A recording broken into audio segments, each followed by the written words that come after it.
Olá, senhoras e senhores, sejam bem-vindos em mais uma videoaula do curso de Física Moderna.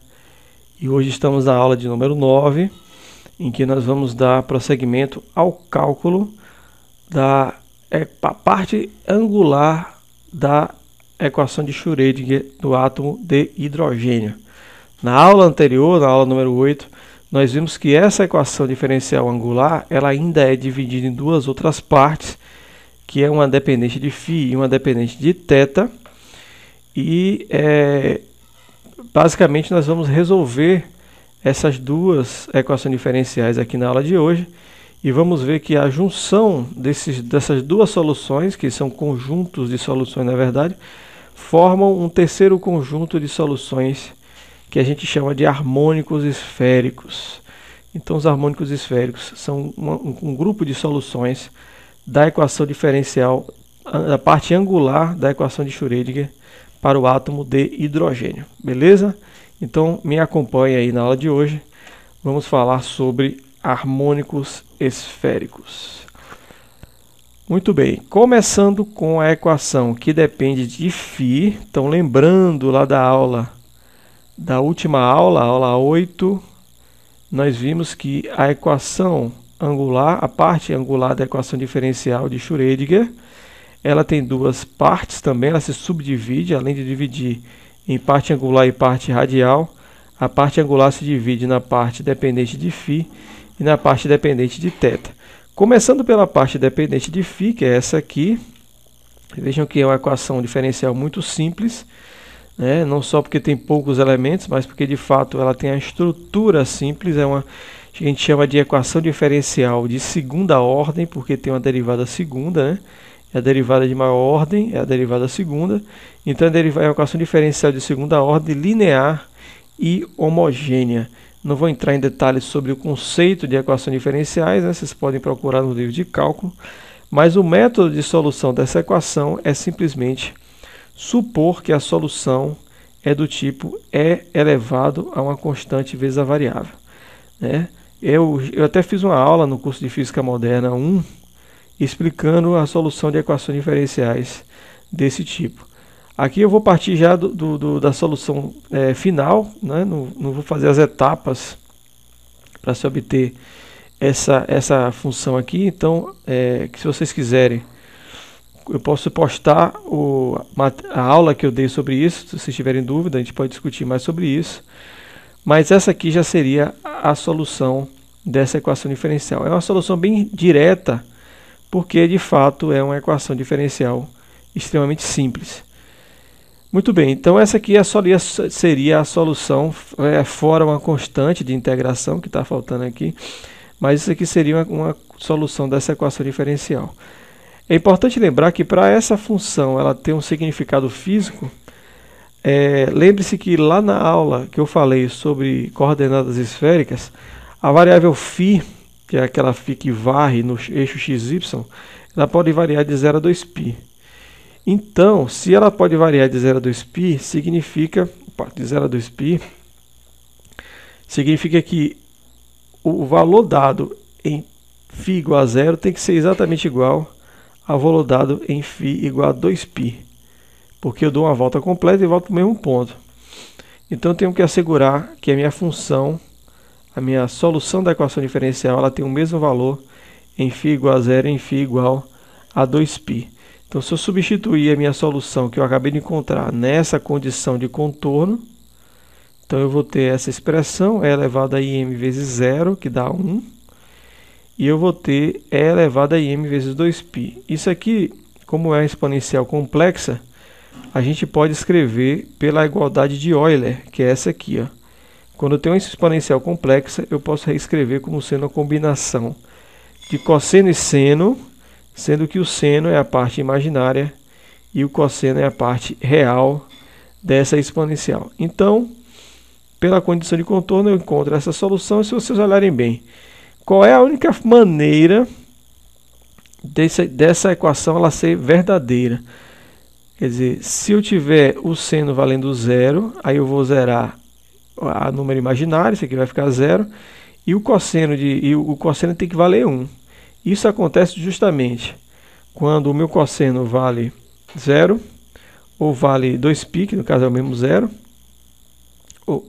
que aí teria cosseno valendo 1, ou 2π ou 4π, qualquer múltiplo inteiro, na verdade, de 2π, faria com que o cosseno ele valesse 0. E qualquer múltiplo inteiro de 2π faz com que o seno ele tenha valor 0. Eita, desculpa, eu troquei tudo. Qualquer múltiplo inteiro de 2π faz com que o cosseno valha 1. O correto é esse. Quer dizer, cosseno de 0, cosseno de 2π, de 4π, de 6π. Todos esses cossenos dão 1 e todos os senos dão 0. Ou seja, a equação é válida, basta que a minha constante m seja um número natural, com 0. 0, mais ou menos 1, mas o número inteiro, na verdade, né? O natural, ele exclui, se eu me engano, exclui os negativos. Então, basta que a minha constante m seja, né, um valor inteiro, positivo ou negativo, ou 0. Então, isso aqui já é a solução da parte dependente de φ. A parte dependente de θ já é uma equação um pouco mais complexa, como vocês podem perceber. Ela não é uma equação de linear, como é outro caso lá, né? Não é tão simples de resolver. Então, mas tem solução, felizmente. E é o seguinte, para poder chegar nessa solução, nós vamos fazer uma transformação de variável. Então eu vou chamar x de cosseno de θ, aqui. Por conta disso, eu tenho que também transformar os diferenciais, o dθ aqui, tá? Então, para transformar o diferencial, eu calculo o diferencial de x. Então, o diferencial de x vai ser a derivada disso aqui em relação a θ vezes dθ.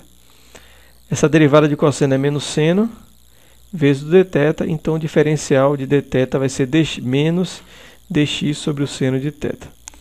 Tá? Então, substituindo essa transformada de variável, a minha equação diferencial fica desse jeito que está aqui, né?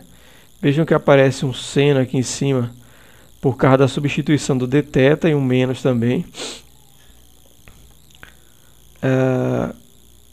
Aqui também, né, corta.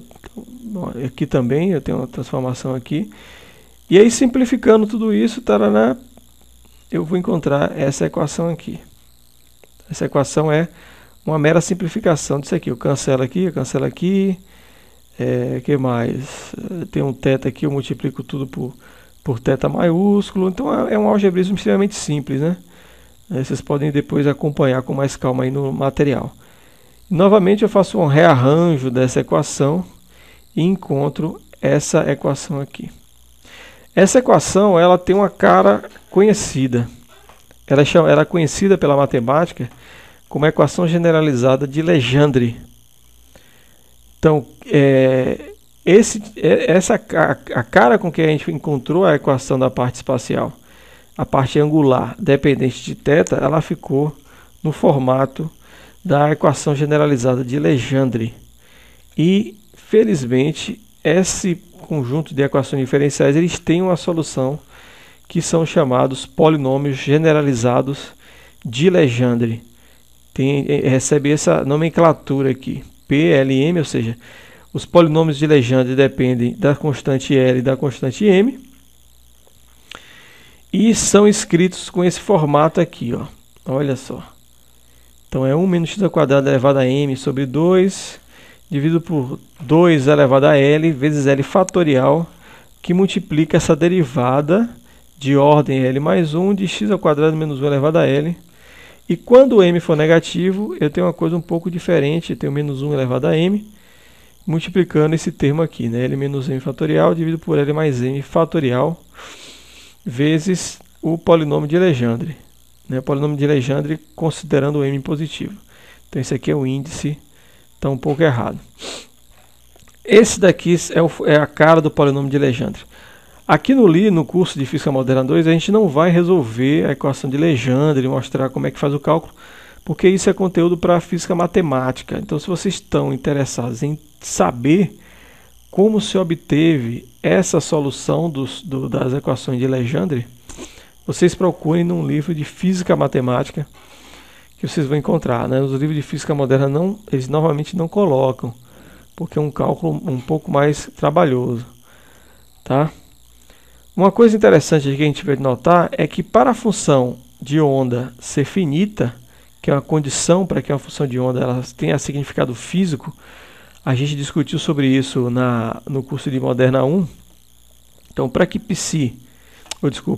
para que o θ seja uma função finita, implica que minha constante L ela tem que valer 0 ou um inteiro positivo, certo? E a minha constante M ela tem que ser menor ou igual a essa constante L que eu encontrei, né, que eu determinei. Então isso gera uma amarração entre o valor de L e o valor de M. E a gente vai entender ainda o significado físico disso, tá certo? Mas lembre-se, M e L são constantes inteiras, mas não são valores quaisquer. O L é uma constante que pode ser 0, um valor positivo inteiro, e o M, o módulo dele é sempre menor ou igual ao valor do L. Então se L vale 1, eu posso ter M valendo menos 1, 0 ou 1. Tem que ser sempre menor, o módulo sempre menor ou igual ao valor de L. Essa tabela aqui mostra, né, se eu substituir o valor de L e M aqui nessa estrutura dos polinômios de Legendre, eu consigo determinar como é o polinômio de Legendre. Então, para L igual a 0 e para M igual a 0, o meu polinômio ele vale 1, e se eu substituir, se eu reverter aquela transformação de variável que a gente fez antes, né, em vez de escrever em função de x, escrever em função do cosseno de θ, aí eu vou ter o meu polinômio dessa forma, que no caso de L0 e M0 continua sendo 1. Agora, para L igual a 1 e M igual a 0, o meu polinômio vale x, e meu polinômio na forma original vale o cosseno de θ, e assim sucessivamente, tá? Então veja que para L igual a 1 eu tenho 3 valores de M, 0, 1 e menos 1, e consequentemente eu vou ter 3 soluções, 3 polinômios de Legendre diferentes, são os mais simples, né? Agora quando eu tenho L igual a 2, aí eu vou ter mais, vou ter 5 valores possíveis para M. Eu posso ter M 2, 1, 0, menos 1 e menos 2. E aí eu vou ter também um polinômio associado para cada conjunto de números quânticos desses aí. Beleza?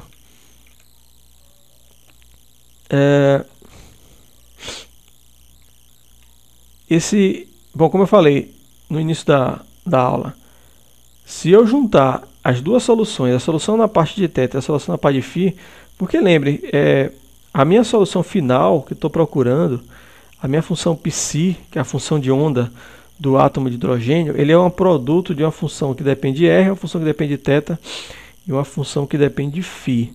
A função que depende de R a gente vai calcular ainda, mas a gente acabamos de encontrar a função que depende de θ e a função que depende de φ. E a solução final é o produto dessas três funções. Então, se eu fizer o produto das duas funções que eu encontrei, quer dizer, daquela exponencial, que é dependente de φ, e dos polinômios de Legendre, que depende de θ, eu vou encontrar isso aqui, ó.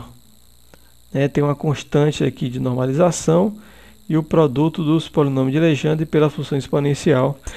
E esse conjunto de soluções, eles são chamados de harmônicos esféricos. Então tá aí, são chamados de harmônicos esféricos. E de fato eles representam a solução da parte angular da equação de Schrödinger do átomo de hidrogênio. Isso aqui são, da mesma forma, né, que eu fiz lá no polinômio, aqui a gente mostra alguns dos harmônicos esféricos para alguns números quânticos desse aqui, né? No caso, se L vale 0 e M vale 0, isso aqui está errado, isso aqui é um Y. Então, o meu harmônico esférico é 1 sobre 4π. Se L vale 1 e M vale 0, eu tenho isso aqui. E aí, sucessivamente, né? Quer dizer, eu posso, a princípio, com essa expressão aqui, eu posso encontrar o harmônico esférico que eu quiser, com um conjunto de números quânticos que eu quiser, lembrando apenas que o módulo de M é sempre menor ou igual a L. Certo, gente? Então, o que eu queria mostrar para vocês é isso. Primeiramente, você resolve separadamente a parte que depende de θ e a parte que depende de φ. A parte que depende de φ tem uma solução simples, que é uma exponencial, que depende de m, e esse m vai ser um número inteiro, positivo ou negativo, ou zero. E a parte dependente de θ é uma equação mais complexa, mas a solução, ela existe a solução analítica, e a solução analítica para isso são os chamados polinômios de Legendre. Os polinômios de Legendre dão a solução da parte dependente de φ. Como eu estou querendo o produto das duas, porque a gente fez essa suposição lá no começo da discussão, então multiplicando a solução em θ e a solução em φ, eu tenho uma solução angular da equação de Schrödinger. E essa solução angular é chamada de harmônicos esféricos, tá? E esses harmônicos esféricos têm toda uma interpretação física que na próxima aula eu vou trazer para vocês, beleza? Bom, espero que vocês tenham compreendido. Qualquer dúvida, novamente, poste na plataforma, poste nos fóruns, que eu estou aqui para ajudá-los no que for preciso. Certo, gente? Então é isso aí. Até a próxima aí. Fui!